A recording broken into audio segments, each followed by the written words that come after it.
All right, and for the rest of you, we'll be in Luke chapter number 16. Luke chapter 16. Everybody was asking me how married life is, and it's better than I deserve, is what I tell people. It's a lot better than people told me, and people think they told me, but that's not because people told me things are going to be bad. They were like, it's going to be good, and it's even better than people said. It's great. I mean, Caitlin, she's a good cook, so that's great. She's great. Yes, thank you. Thank you. Anyways, but there's a couple problems, though, with marriage, I will say, I've discovered. Like one, you get a mother-in-law. And I don't know if you know this, but do you know what mixed emotions is?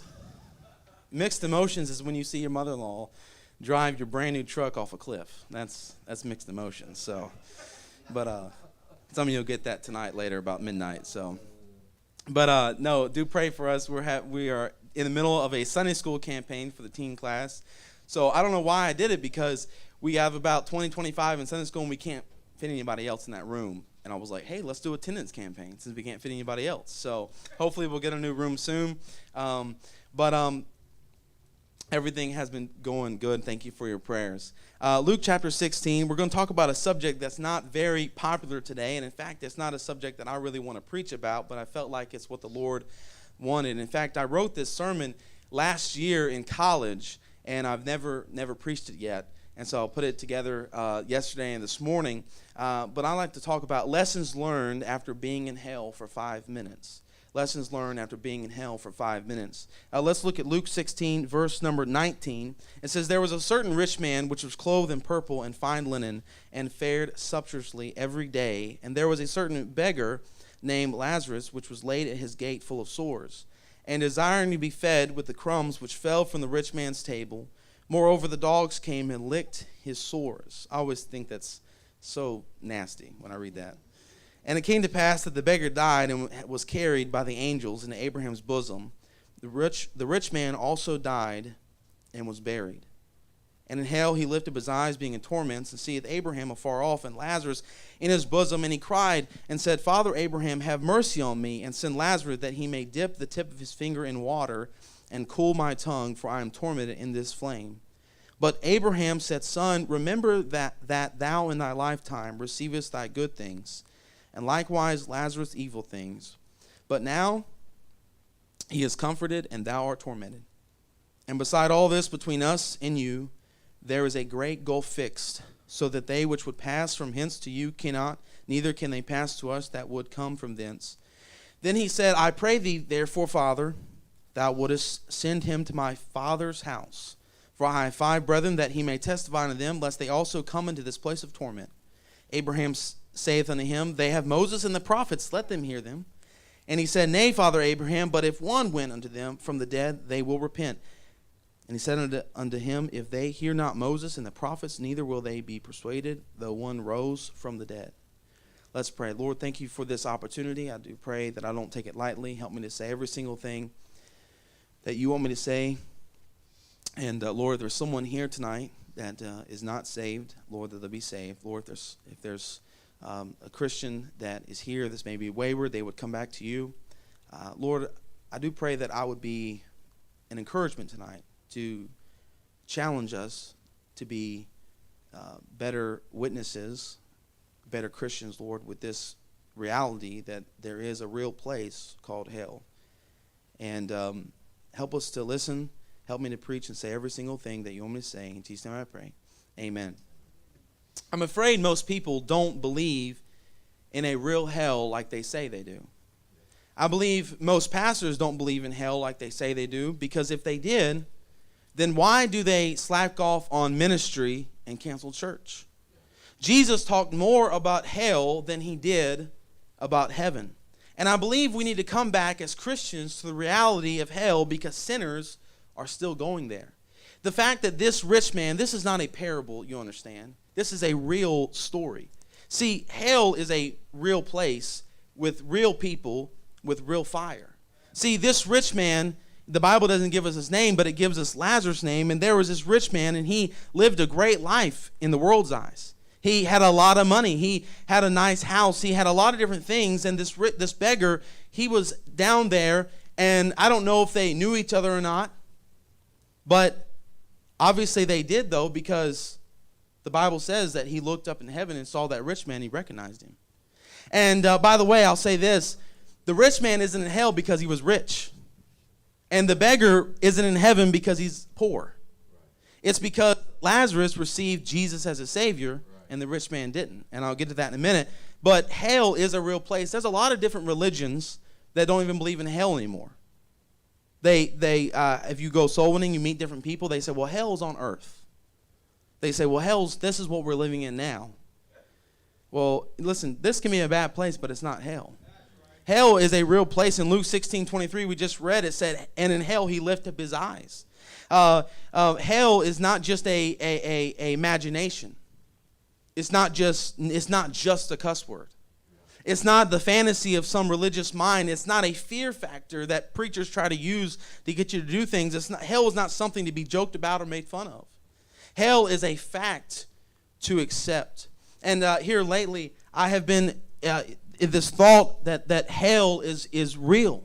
Now, I know we believe that there is a real hell, but do we really believe there's a real hell?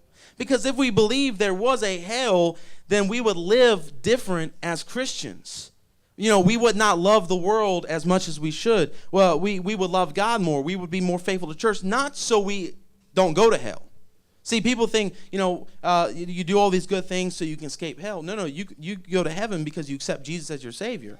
But the reason we serve the Lord is because there is a real hell, and real people are going there.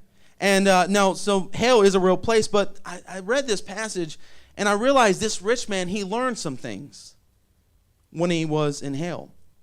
So I wrote this down. Hell is a place of learning. The sad thing about hell is that once you go there, you can never get out. You're there forever. And you say, well, Brother Ethan, I'm saved. I'm not going to hell, so we shouldn't even think about it. We're going to heaven, and we are going to heaven, but sometimes we can be so earthly minded that we're no heavenly good. And we should make sure that we remember the rich man in hell, and that there are people tonight that are going to hell. See, when you go to a restaurant, that waiter or that waitress that serves you food, they're either going to heaven or hell. That mailman or that mail lady or the construction worker or the doctor or the nurse or the homeless man, they're either going to heaven or hell. And it's not were they good or are they bad. It's not, well, they're poor, so God will show them mercy. No. God is a merciful God, but he's showing them mercy while giving them time to live to accept Jesus now. And it's up to us as Christians to make sure that they don't go to hell. So let's learn 5 lessons that the rich man learned. Number 1, he learned his faith was misplaced. His faith was misplaced. He placed his faith in the wrong thing. See, when people go to hell, they're going to discover that they messed up. They're going to discover, man, it wasn't, I was really bad or I killed people. No, it was some good people that are going to wake up in hell, and they're going to realize their faith was in something else other than Jesus. And I'm not going to spend here long, but let me say this. If you're trusting in another person other than Jesus to go to heaven, you will go to hell. See, I was 15 years old, and my dad was preaching about being a real Christian and about being saved and being committed to serve the Lord. But that saved part kept bugging me. I was in the back row, and I was a religious kid. My dad's a preacher. I knew a lot of Bible verses. I was quote good. My worst sin I did was running the church. That was the worst sin I did, right? And I was a good person, but I realized I was a sinner. And I said, Ethan, you are trusting in everything that you know about God. See, I knew a lot about God up here, but God was never in my heart. And that rich man, he probably knew a lot about God. He knew that he should help the poor. And he knew that he should read his Bible. And he might have read his Bible. And he might have went to church. But none of that gets you to heaven. The only thing that gets you to heaven is the blood of Jesus Christ. Putting your faith and trust in Jesus. And by the way, when we go soul winning, the goal isn't to invite them to church. The goal isn't to knock on a door. The goal is to see them saved. The goal is to tell them, hey, Jesus loves you. Jesus died for you on the cross, and it is his blood that will take you to heaven. So he learned his faith was misplaced. And when you wake up in hell, and when we wake up in hell, it's because our faith was misplaced. And that's why on December 13th, 2015, I got saved. I put my faith in Jesus. See, a lot of people want to add Jesus to their gods. Well, it's Jesus and this person. Don't be trusting a person other than Jesus. It's not Jesus and your baptism. It's not Jesus and this church. It's not Jesus and the Pope, or Jesus and Peter, and Jesus and this. Jesus. No, it's not the Baptist preacher either. My dad can't save you. I can't save you. Only Jesus can save you. So he learned his faith was misplaced. Number 2, he learned his focus was blurred. He learned his focus was blurred. Verse 19. Verse 19 says, there was a certain rich man which was clothed in purple and fine linen. This rich man had a good life on this earth. He had a lot of money. But he was focused on the wrong things. See, he thought, man, if I can just make a bunch of money, I would be happy. He thought, man, if I could just get the best servants, if I could just get the best chariots, if I could just get the best horses, and if I could just get the best food and the best cook, if I could just get all these things, and I could get, I could imagine he got, massages every night, All these rich people live like really nice, He had the best shower. He had the best house. He had the best car. He had, the best car is a Toyota Tacoma, right? Y'all know that, right? If y'all want to buy that for me, y'all can buy that for me. But that he had a Toyota, and he had a great life. But when he went to hell, he didn't have any of that. See, he didn't reach in his pocket. I'll pay my way out of hell. He was focused on the wrong things. He was focused on all the things he could get in life. Even though we're not going to hell tonight, if you're saved, you're not. Sometimes we get focused on the wrong things. See, if Luke 16 is true, if this is really true, see, some people, they don't believe this in the Bible. And tonight, if you say, you know what, I think Luke 16 is really true, then the only thing that matters is keeping people from hell. It's the only thing. But we like politics.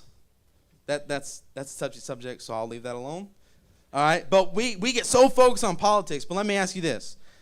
When has a politician preached the gospel? When has he got up in Congress and said, let me tell you something. I'm going to quote John 3:16.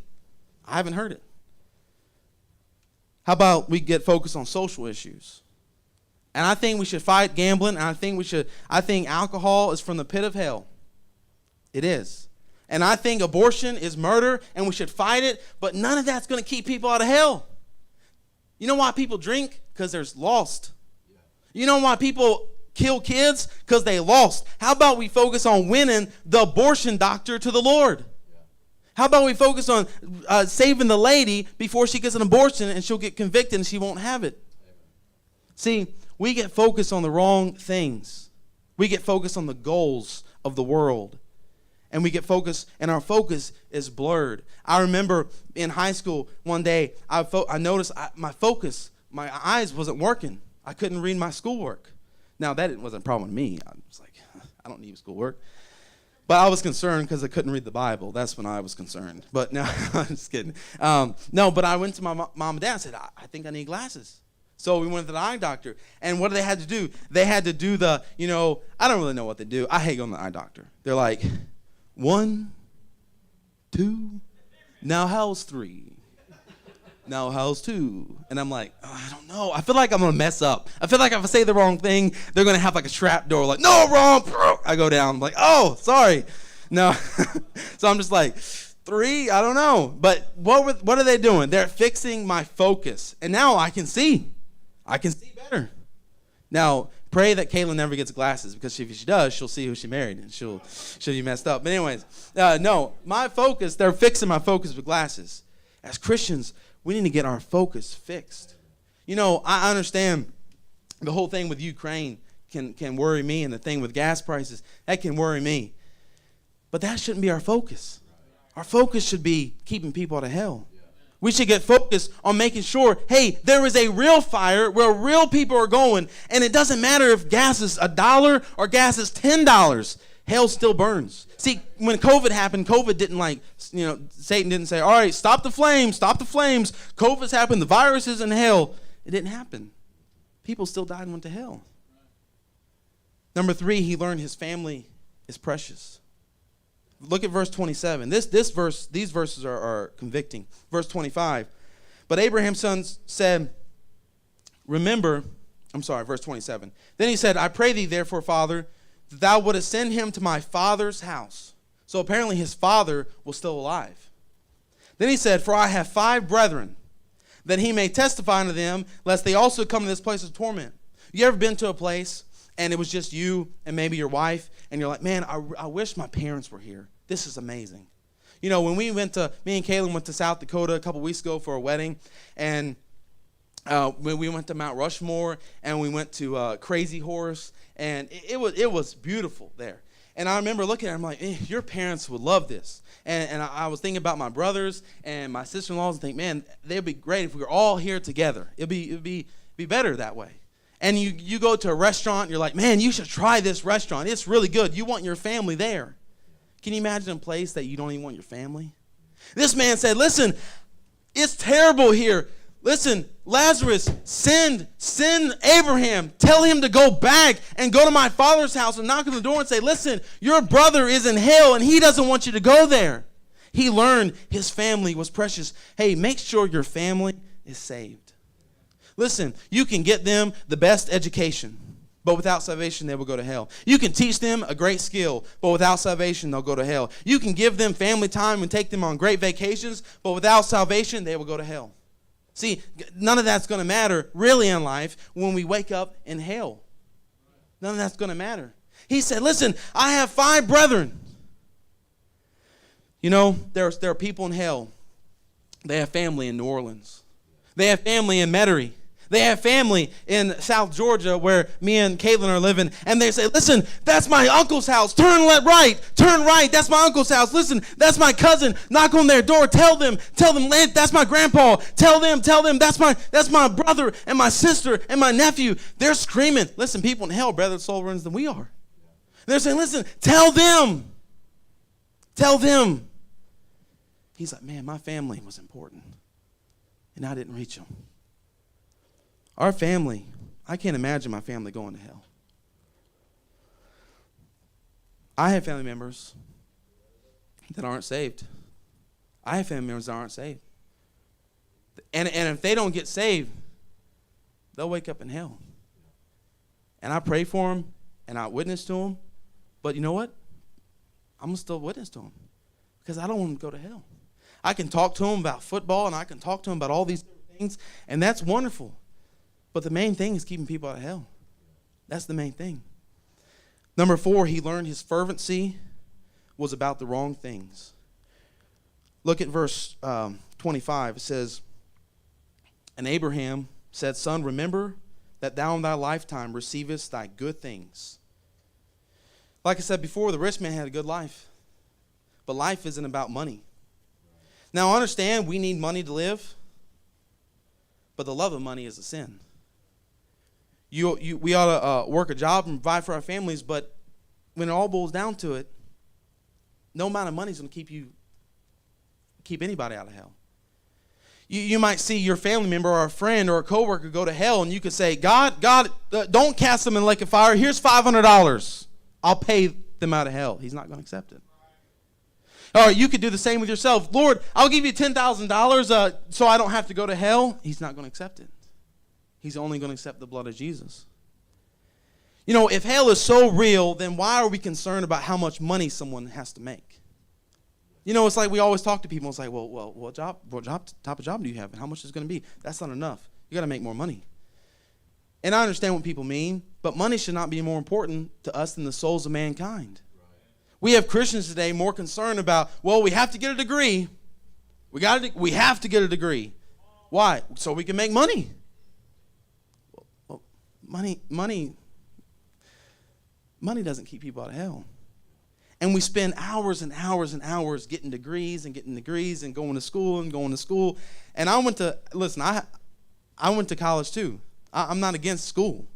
But we spend our life going to school, and we spend our life doing all these different things, and it's not going to matter if we don't keep people out of hell. We're so earthly minded that we're no heavenly good. Sports and hobbies shouldn't be more important than keeping people out of hell. You know, listen, I love Alabama football. And pray for me. I'm in Georgia country. And I had to watch.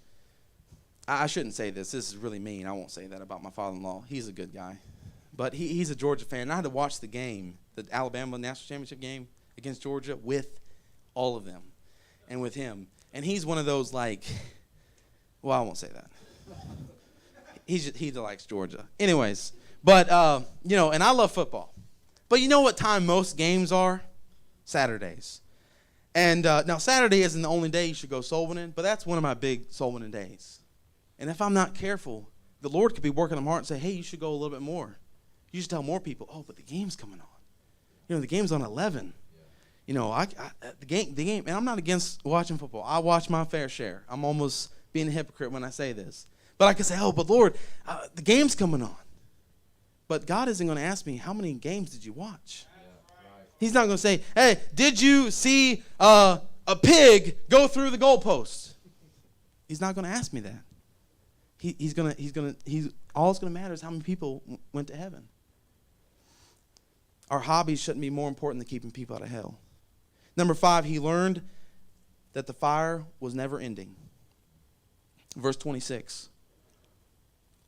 And beside all this, between us and you, there is a great gulf fixed, so that they which would pass from hence to you cannot, neither can they pass to us that would come from thence. In Matthew 25, verse 41, it says, then shall he say also unto them on the left hand, depart from me, ye cursed, into everlasting fire, prepared for the devils and his angels. It says everlasting fire. I think that's the worst part about hell. See, if I was God, I would say, all right, you go to hell, but you can be there for 10 years. And then you can get out. But God's not like that. See, when they reach 1,000,000 years, time's just begun. You know why they're in hell forever? Because they're always paying for their sins every day, but you can never fully pay for your sins. See, they're paying for their sins and paying for their sins, but they can never, ever really pay for their sins, so that's why they got to be there forever. The fire is never quenched, the Bible says. There is no possible escape. There's no second chances. There's no time limit. Can you imagine being in a place that you can never, ever get out? You know, they have those escape rooms, and you go in there, it's like puzzles and stuff. I'm terrible at those. Don't take me with you. I just like sit down in the corner and eat food. But those escape rooms, you got like an hour, right? Hell is like the worst escape room ever. And you're going to always try to get out, but you'll never get out. You're always in there. You're always in there. There's no second chances. There's no time limit. It's forever. And that's what he learned. And to me, that is the worst part about it. Is that people will go to a place and they'll never get out.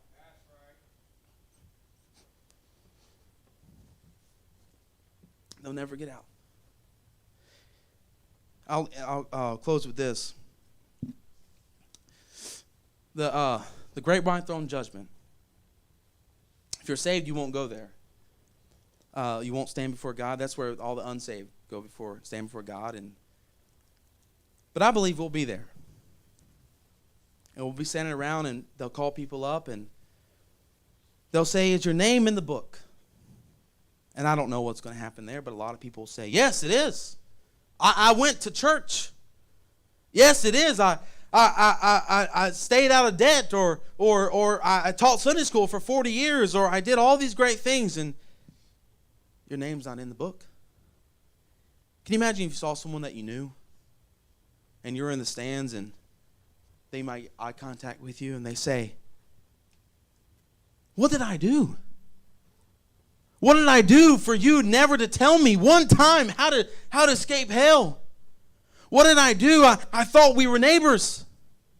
I thought we were friends. I thought we were coworkers. I worked with you every day for 20 years, but you never one time even told me you were a Christian. You never invited me to the Easter service. You never told me. And you can't say nothing.